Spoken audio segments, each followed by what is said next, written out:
عبد الصمد بھائی پوچھتے ہیں جب مسلمان کا بچہ فوت ہوتا ہے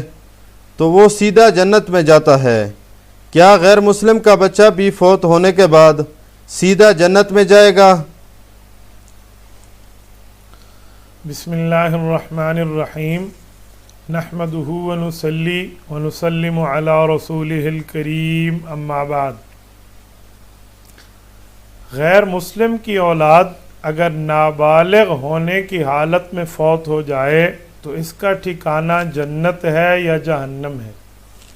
شریعت اسلامیہ میں اس پر کئی اقوال، کئی روایات موجود ہیں۔ کسی روایت میں جنت کی طرف فرمایا گیا ہے، کسی روایت میں خاموشی ہے اور کسی روایت میں جہنم میں جانے کا فرمایا گیا ہے۔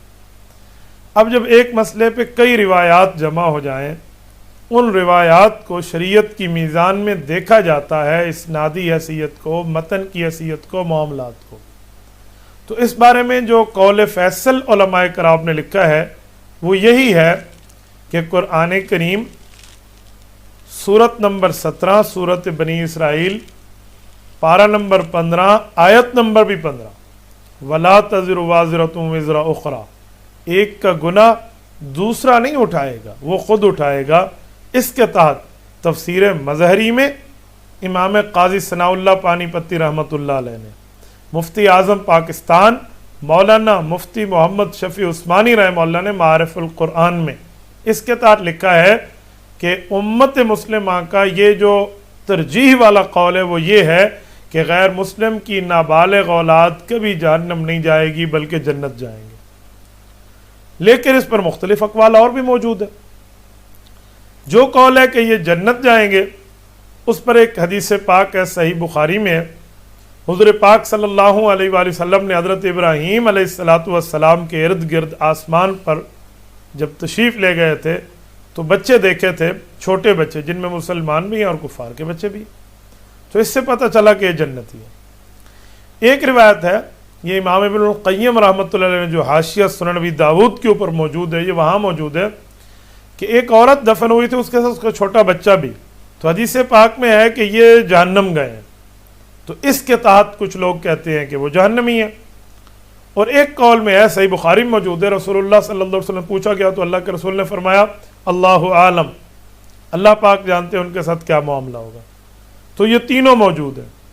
ہر مجتہد اور عالم نے اپنی ترجیحی روایات کو دیکھ کر پھر اس پر بات کی ہے۔ جو اس پر امت مسلمہ کا اتفاق بھی ہے اور اکثریت ہے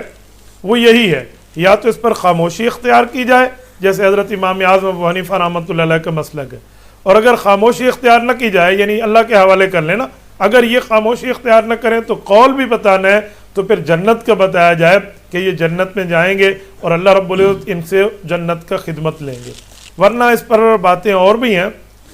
ایک روایت میں تو یہاں تک ملتا ہے کہ قیامت سے پہلے، قیامت کے بعد جنت جانے سے پہلے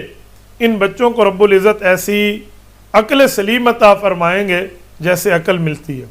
پھر ان سے توحید اور رسالت کی باتیں پوچھی جائے گی، اگر یہ صحیح بتا دیں گے تو جنت ہے، صحیح نہیں بتائیں گے تو معاملات وہی ہیں، لیکن اس قول کے اوپر بھی تردید موجود ہے۔ اسی لیے آپ کے سوال کا بہتر جواب یہی ہے کہ جنت جائیں گے اور جنت میں ہی رہیں گے۔ باپ کا گناہ ہے نا، ماں کا گناہ ہے، ماں باپ مشرک ہیں، ان کے شرک کی وجہ ان بچوں کو سزا کیوں ملے؟ اس لیے ان بچوں کو سزا نہیں ملنی چاہیے، بلکہ یہ بھی اللہ رب العزت کی جنت سے نعمتوں میں اندوز ہوں، کیونکہ ان کا تو کوئی گناہ نہیں ہے نا، جب گناہ کوئی نہیں ہو تو ان کے اوپر عذاب یا عقاب کی بات بھی کوئی نہیں ہے۔